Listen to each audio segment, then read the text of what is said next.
రెప్పల్ల చెప్పలిసి నూనె తెండినాడు రో గుండెత్తి కత్తి సేత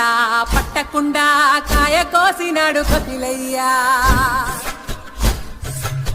ఎర్ర ఛాయ కోతి అవతార వెంట మాయా గొడ్డుకారం ముక్క మురిగి పైకి మొక్కుతుంటే సత్తి నిండా సరుకు కుక్కి